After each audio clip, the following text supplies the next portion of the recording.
सम्मानित देशवासियों, मैं एशल ठाकुर, अध्यक्ष राष्ट्रीय समाजवादी जन क्रांति पार्टी उत्तर प्रदेश वाराणसी से इस वीडियो के माध्यम से आप सभी से रूबरू होकर मैं विशेष चिंतन व्यक्त करना चाहता हूं राष्ट्रीय समाजवादी जन क्रांति पार्टी के प्लेटफॉर्म से।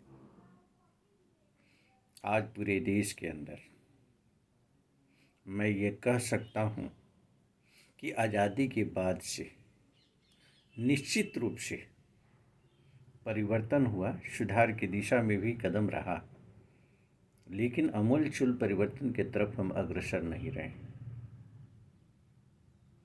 जो भी परिवर्तन हुआ, जो भी हमारी व्यवस्थाएं थी, व्यवस्थाओं की खामियों को लेकर के 2014 में हम सभी ने परिवर्तन किया कि एक बेहतरीन सरकार आएगी, या बेहतरीन सामाजिक व्यवस्था, न्यायिक व्यवस्था और देश के अंदर आमूलचूल परिवर्तन दिखाई देगा हर क्षेत्रों में।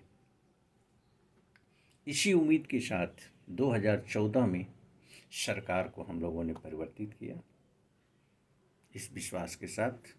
लेकिन बहुत ही अफसोस के साथ ये कहना पड़ता है कि कहीं भी किसी क्षेत्र में अगर मैं कहूँ तो पारदर्शिता के रूप में जो उम्मीद थी उस उम्मीद के अनुरूप कोई भी कार्य नहीं हो पा रहा है। मैं एक सिंपल सा उदाहरण देना चाहता हूँ। सरकारी क्षेत्रों के अंतर्गत कोई भी क्षेत्र हो या शासनिक क्षेत्र हो, प्रशासनिक क्षेत्र हो, कहीं भी किसी रूप में अगर मैं कहूँ कि भ्रष्टाचार पर नियंत्रण होता तो वो कहना कहीं से उचित नहीं है। भ्रष्टाचार पर बिल्कुल नियंत्रण नहीं हुआ, अनियंत्रण होगा भी तो कैसे।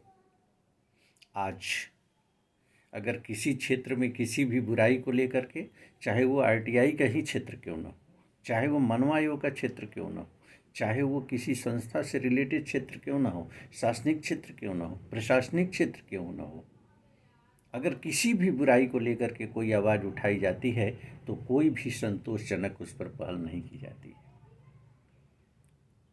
वर्षों वर्षों तक वह मामला लंबित रहता है, उस मामला का कोई निष्पादन नहीं होता, चाहे राजस्व क्षेत्र से जुड़ा हुआ मामला हो। कोई भी ऐसा विभाग नहीं है जो कि अछूता हो। किस तरह का बदलाव, कहाँ बदलाव। आज उत्तर प्रदेश के अंदर देवरिया कांड देखने को मिला, उसके पीछे निष्क्रियता ही थी। अगर शासनिक प्रशासनिक स्तर पर, राजस्व के स्तर पर शिथिलता नहीं होती तो वो घटना नहीं घटती। आज जो भी बुराइयां हैं ड्यू टू करप्शन, इस करप्शन पर नियंत्रण कब होगा। आज अगर अप्रोच रखने वाला व्यक्ति है, गलत दिशा में प्रयास करके वो अपनी उपस्थिति दर्ज करा देता है, अपनी मोनोपोली को थोप देता है, पदों का दुरुपयोग करके अधिकारी उसका सहयोग करने के लिए तैयार हो जाता है। लेकिन अगर सही दिशा में प्रयास करने वाला कोई व्यक्ति है तो वह अधिकारी अपने कर्तव्य और अधिकारों को तिलांजलि देते हुए और निष्क्रिय अवस्था में पड़ा रहता है। उसकी शिकायत करने के बाद भी उस पर कोई कार्रवाई नहीं होती। यह बहुत ही बेहद दुखद बात है। इस पर नियंत्रण कैसे होगा। आज अगर ईमानदारी की तरफ हम चलते हैं तो सत्ता में बैठे हुए लोग, विपक्ष में बैठे हुए लोग शासकीय स्तर पर भ्रष्टाचार के मुद्दे को लेकर के भी अलर्ट की स्थिति क्यों नहीं क्रिएट करते। अगर ईमानदार हैं तो ईमानदारी का परिचय देते हुए मैं तो कहता हूं कि सत्ता पक्ष हो या विपक्ष, सबसे पहले अपनी भ्रष्टाचार की जांच करा लो। आप भ्रष्टाचार की अगर जांच करा लेते हो, दूध का दूध पानी का पानी हो जाता है और पब्लिक प्लेस पर यह हो जाता है कि अमुक पार्टी का अमुक नेता, जिसके ऊपर किसी भी तरीके का कोई करेक्टर को लेकर के लांछन नहीं है, कहीं से भ्रष्टाचार में वो लिप्त नहीं है, तब आवाज़ उठाते, अन्य किसी के ऊपर तो शोभा देता कि मैं तो दूध का धोया हूँ, मैं तो भ्रष्टाचारी नहीं हूँ। आप भ्रष्टाचारी हो, जवाब दो कि आप भ्रष्टाचारी। के रूप में कैसे स्थापित हो।